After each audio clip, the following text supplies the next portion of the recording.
পশ্চিম মেদিনীপুরে block level staff নিয়োগের যে ডকুমেন্ট ভেরিফিকেশন এবং কম্পিউটার প্রফিসিয়েন্সি টেস্ট হওয়ার কথা তার ডেট ধার্য হয়ে গেছে। ভেন্যু তোমাদের জন্য দিয়ে দিয়েছে।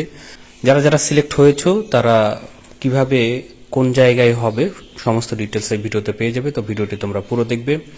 তাদের অফিসিয়াল ওয়েবসাইটে চলে আসলে রিক্রুটমেন্ট সেকশনে নোটিশটি দেখতে পাবে। এখানে ক্লিক করলেই এরকম ভাবে তোমাদের সামনে ওপেন হবে। এখানে পিডিএফটি দেওয়া আছে, সিলেক্ট হয়েছে তাদের নামও দেওয়া আছে। তো এখান থেকে ক্লিক করে নেবে।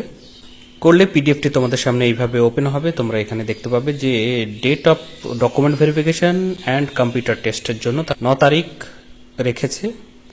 এখানে ভেন্যু যেটা আছে সেটা হচ্ছে গভর্নমেন্ট আইটিআই মিদনাপুর। অ্যাড্রেসটি এখানে দেখতে পাচ্ছ। আর যে সময়ে তোমাদেরকে ডাকা হয়েছে রিপোর্টিং টাইম এখানে 9:30 দেওয়া আছে। তোমাদের ডকুমেন্ট ভেরিফিকেশনের জন্য অরিজিনাল ডকুমেন্টগুলো তো সঙ্গে নিয়ে যাবেই, সঙ্গে তোমাদের সেই ডকুমেন্টগুলোর জেরক্স কপিও বানাবে।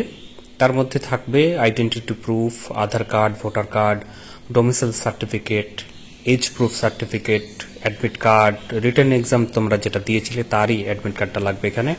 এছাড়াও যে সমস্ত এডুকেশনাল সার্টিফিকেট আছে বা এক্সপিরিয়েন্সের সার্টিফিকেট যদি থাকে, আর যদি কাস্টে বিলং করো কাস্টের সার্টিফিকেট, এইগুলো তোমরা সঙ্গে নিয়ে যাবে।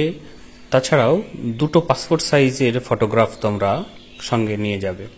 রিপোর্টিং টাইপের মধ্যে তোমরা সেখানে প্রবেশ করবে। এখানে নামগুলো দেখে নাও। এই নামের ইন্ডেক্স নাম্বার, অ্যাপ্লিকেশন কোড সমস্ত দিয়ে রেখেছে। তোমরা এর মধ্যে যদি সিলেক্ট হয়ে থাকো তাহলে অবশ্যই 9 তারিখে তোমরা এই টাইম পিরিয়ডের মধ্যে সেখানে রিপোর্ট করবে। 9:30 তো আছেই, তাছাড়া দেখো এখানে 11টা থেকেও শুরু হবে আরেকটি ফেজের, তাদেরও দেওয়া আছে। তোমরা যদি 11টা হয় তাহলে সেরকম টাইমেই তোমাদেরকে গিয়ে কিন্তু রিপোর্টিং টাইম যেহেতু এটা, তাই রিপোর্ট করতে হবে সেখানে গিয়ে। ভেন্যুটা এখানে দেওয়া আছে। তো এই সংক্রান্ত বা অন্যান্য জিজ্ঞাসা যদি কিছু থাকে তাহলে অবশ্যই কমেন্ট বক্সে কমেন্ট করবে। আমি সেখানে তোমাদেরকে বিশাল তথ্য দিয়ে সাহায্য করব। আর আমার চ্যানেলের সঙ্গে জুড়ে থাকার জন্য অবশ্যই চ্যানেলটিকে সাবস্ক্রাইব করো, বেল আইকন যেটা হবে সেটাকেও ক্লিক করে রাখো।